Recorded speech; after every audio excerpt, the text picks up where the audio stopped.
ಕಸದಿಂದ ರಸ. ನಾನು ವೇಸ್ಟ್ ಬಾಕ್ಸ್ನಿಂದ ಈ ಮಾಡೆಲನ್ನು ಮಾಡಿದ್ದೇನೆ. ಪಾರದರ್ಶಕ. ನಾನು ಈಗ ಈ ರಂಧ್ರದ ಮೂಲಕ ನೋಡಿದಾಗ ನನಗೆ ವಸ್ತುಗಳು ಕಾಣಿಸುತ್ತವೆ. ಅಪಾರದರ್ಶಕ.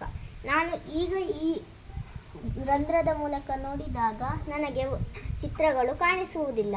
ಮಿತ ಪಾರದರ್ಶಕ. Tissue paper.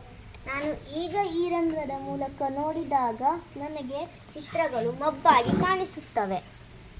ನಾನು ಈಗ ಘರ್ಷಣಾ ಬಲದ ಒಂದು ಪ್ರಯೋಗವನ್ನು ಮಾಡಿ ತೋರಿಸುತ್ತೇನೆ. ಒಂದು ವೇಸ್ಟ್ ಡಬ್ಬಿಗೆ ಅಕ್ಕಿಯನ್ನು ತುಂಬಿಸಿ ಕತ್ತರಿಯನ್ನು ಚುಚ್ಚಿದಾಗ ಅದು ನಿಲ್ಲುವುದಿಲ್ಲ. ಹೀಗೆ ಕತ್ತರಿಯನ್ನು ಚುಚ್ಚಿ ಇಟ್ಟಾಗ ಅಲ್ಲಿ ಘರ್ಷಣಾ ಬಲ ಉಂಟಾಗುತ್ತದೆ. ಆಗ ಕತ್ತರಿ ನಿಲ್ಲುತ್ತದೆ.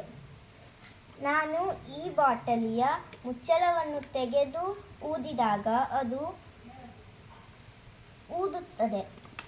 ಬಾಟಲಿಯ ಮುಚ್ಚಳವನ್ನು ಮುಚ್ಚಿ ಊದಿದಾಗ ಅದು ಊದುವುದಿಲ್ಲ. ಇದನ್ನು ನಾನು ಥರ್ಮಾಕೋಲ್ನಿಂದ ಮಾಡಿದ್ದೇನೆ.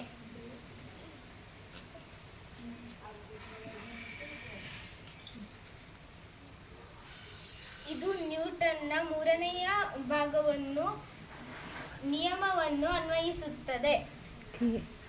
ಕ್ರಿಯೆಗೆ ಪ್ರತಿಕ್ರಿಯೆಯು ಸಮನಾಗಿ ಮತ್ತು ವಿರುದ್ಧವಾಗಿರುತ್ತದೆ. ಮಾನವನ ಶ್ವಾಸಾಂಗ ವ್ಯೂಹ.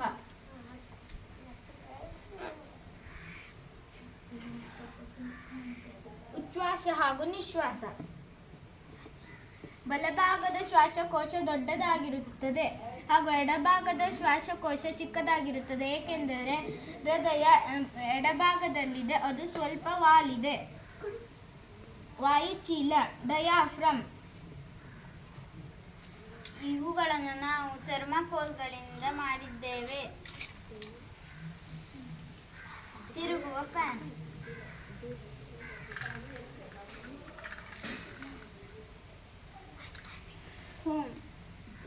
ಇದು ನೀರಿನ ಕಾರಂಜಿ. ಗಾಳಿಗೆ ಒತ್ತಡವಿದೆ. ಉಗ್ಗಿಯಲ್ಲಿರುವ ಗಾಳಿ ಬಾಟಲಿಗೆ ಒತ್ತಡವಿದೆ ಉಂಟು ಮಾಡುತ್ತದೆ. ನೀರು ಹೊರಬರುತ್ತದೆ. ಗಾಳಿಯು ತಳಭಾಗವನ್ನು ಆಕ್ರಮಿಸುತ್ತದೆ. ಇದು ಹೋಮ್ ಸ್ಟೇ. ನಾನು ವೇಸ್ಟ್ ರಟ್ಟಿನಿಂದ ಮಾಡಿದ್ದ ಹೋಮ್ ಸ್ಟೇ. ಇದು ಕುಣಿಯುವ ಬಾವಲಿ. ಇದನ್ನು ಹೀಗೆ ಎಳೆದಾಗ ಅದು ಹಾರುವ ತರ ಮಾಡುತ್ತದೆ. ಇದು ಕುಣಿಯುವ ಮೊಲ.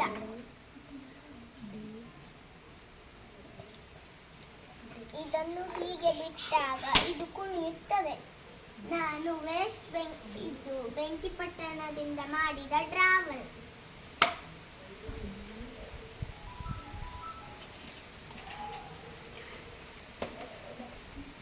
Day and night. ಇದು ತಿರುಗುವ ಫ್ಯಾನ್.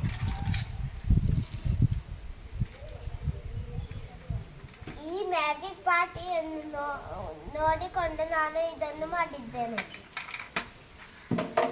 ವಿದ್ಯುತ್ ಲೈನ್. ವಿದ್ಯುತ್ ಮುಟ್ಟಿದರೆ ಅಪಾಯ, ವಿದ್ಯುತ್ ಮುಟ್ಟಿದಿರುವುದು ಉಪಾಯ.